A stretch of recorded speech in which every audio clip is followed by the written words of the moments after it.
తిరుపతి జిల్లా సత్యవేడు మండలం కేంద్రంలోని దాస్ డిగ్రీ కళాశాల నందు మెగా జాబ్ మేళా నిర్వహించారు. ఈ కార్యక్రమానికి ముఖ్య అతిథిగా సత్యవేడు నియోజకవర్గ ఎమ్మెల్యే కోనేటి ఆదిమూలం పాల్గొన్నారు. ఎమ్మెల్యే కోనేటి ఆదిమూలం మాట్లాడుతూ ఎన్నిక జాబ్ మేళాకు మొత్తం 17 కంపెనీలు రావడం సంతోషంగా ఉందన్నారు. తల్లిదండ్రుల కష్టంతో చదువుకున్న ప్రాంత యువతి యువకులు అందరికీ ఉద్యోగం అవకాశం రావాలని ఆకాంక్షించారు. వచ్చిన బిడ్డలందరికీ కూడా ఉద్యోగాలు కల్పించాలని మా ఇండస్ట్రియల్ మేనేజర్లకి ఇక్కడ వచ్చిన హెచ్ఆర్లకి మనస్ఫూర్తి కోరుకుంటున్నాం. 17 కంపెనీలు వచ్చింది, చాలా సంతోషం. ఇలాగనే మన ప్రాంతంలో బిడ్డల్ని చేర్చుకొని వాళ్ళ యొక్క కష్టాన్ని చూసి ఫలితం చూసి వాళ్ళు ఎంత కష్టపడతారు, పర్ఫార్మెన్స్ ఉందో జీతాలు కూడా పెంచుతా పోతారు. మన ప్రాంతాలు బస్సులు ఉన్నాయి, ఏ కంపెనీ అయినా బస్సు పెడుతున్నది, తీసుకొచ్చి బ్రహ్మాండం తీసుకుపోతారు. ఏ ఇబ్బంది అయినా ఏ కష్టమైనా కూడా చెప్పండి, మేమందరం కూడా మీకు తోడ్పడి ఉంటాం. ఒక ప్రజాప్రతినిధిగా కాకుండా మీలో ఒకటిగా సోదరుడిగా మీకు అందించాలా, సేవ అందించాలా అనే కాన్సెప్ట్నే నా దగ్గరికి ఇంటికాడికి వస్తారు. అన్నా నేను బీటెక్ చదివినాను, నాకు ఉద్యోగం ఇప్పించనేసి. అది బీటెక్ ఎంటెక్ చదివితే ఇండస్ట్రీల్లో చాలా కష్టమైనా ఏదైనా ఎలక్ట్రికల్ పెట్రోల్ వైరింగ్ ఏదో ఉంటే పాలిటెక్నిక్ కానీ టెక్నాలజీ ఉంటే అది చెప్పు ఇమ్మీడియట్ చేయిస్తామంటే నేను బీటెక్ ఎంటెక్ ఎంఈడి ఎంబీఏ అంటారు, ఆలికి వెళ్ళిపోతారు. అరే ఎందుకునైనా ఓపీ పట్టు తొందరపడకూడదు. ఇంకా వస్తుంది అవకాశాలు, రకరకాలైనటువంటి అవకాశం వస్తుంది. రాయి పరిచయం పాస్ చేసుకో, వీళ్ళతో వాళ్ళతో చెడిపోతుందని చెప్పా. ఈరోజు ఈ 7 మండలాల ఎక్కడైనా కూడా మన పక్క నియోజకవర్గమైనా కూడా మన జిల్లా అయినా కూడా ఒక పార్టీ ప్రకటన చేశాం. మొన్న మంత్రి గారు వచ్చారు, దీనికి సంబంధించి మంత్రి కలెక్టర్ గారు ప్రెస్ మీట్ ఇచ్చారు.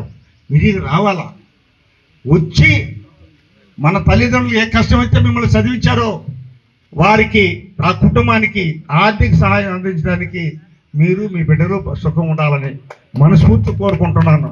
పేద పిల్లలు పెట్టాము, వ్యవసాయం చేయలేము. ఇప్పుడు మన బిడ్డలు కానీ మన కూతుర్లు కానీ మన కోడళ్ళు కానీ ఎవరు వ్యవసాయం చేసే ప్రసక్తి లేదు. వ్యవసాయం కూడా తెలియనట్టు పరిస్థితి వచ్చేసింది కొన్ని ప్రాంతాల్లో. శ్రీ సిటీ మన జిల్లాలో పెద్ద కంపెనీలు ఉన్నాయి, మీరు రండి, నేను ఫోన్ చేసి చెప్తా, చేర్చుకోమని చెప్తా. ఇది మన ఫ్యాక్టరీ, మన ప్రజలు, మన వాళ్ళు చేయండి. తప్పకుండా ఎక్కడికి వెళ్ళకూడదు. మన పిల్లలు ఇక్కడ చదువుకున్నారు, ఈ ఫ్యాక్టరీని పనిచేయాలా, సాయంత్రం అయితే ఇంటికి వచ్చి నిర్మించి చేయాలా తల్లిదండ్రులతో.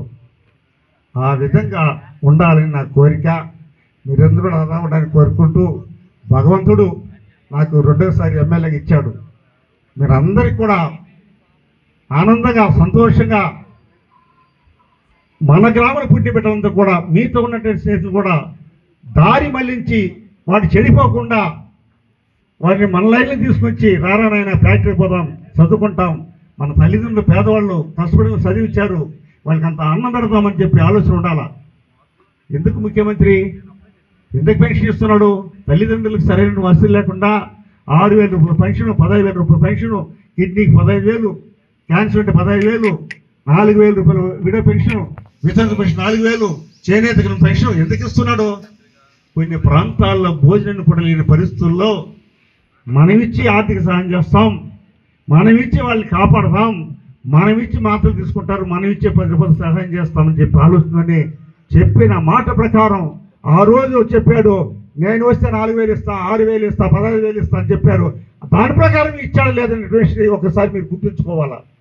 గౌరవ ముఖ్యమంత్రి గారు ఈ మధ్యన ఈ 6 నెలల కాలంలో అన్ని సర్వే చేయమన్నాడు. సర్వే చేసి దరిదాపుల 90,000 మందికి వచ్చేసింది ఇప్పుడు పెన్షన్. ఒకటైతే దిగిపోతున్నాడు. మన బిడ్డలకే కాకుండా మన గ్రామస్తులకు పేదవాళ్ళందరికీ ఇచ్చే పెన్షను, భర్త సరిపోతే భార్యకి ఇచ్చే పెన్షను ఒక అద్భుతమైన కార్యక్రమాన్ని చెప్పి చదువుకునే బిడ్డలు మీరంతా ఓటేస్తేనే మేము గెలిచాం. ప్రజాప్రతినిధులు అంటే ఈజీ కాదు. మీరంతా ఓటేయకపోతే మేము ఈ స్టేజ్లో ఉండలేము. మీకోసం కష్టపడాలా, మీకోసం తిరగాల. మీకు ఏ సమస్య వచ్చినా, హాస్పిటల్ అయినా, మంచి అయినా, చెడు అయినా పూర్తి సహాయం చేసి ఆదుకుంటామని చెప్పి మీలో ఒకటిగా, మీ సోదరుడిగా, మిత్రుడిగా, స్నేహితుడిగా ఉంటాను మనం చేసుకుంటూ, ఇది వచ్చిన ప్రతి ఒక్కరు కూడా ఇంకా ఉన్నా కూడా ఫోన్ చేసి రప్పించుకొని అందరికి కూడా ఉద్యోగ అవకాశాలు కల్పిస్తారని మా మేనేజ్మెంట్ హెచ్ఆర్ కంపెనీలు అందరినీ కూడా మనస్ఫూర్తి కోరుకుంటూ ధన్యవాదాలు.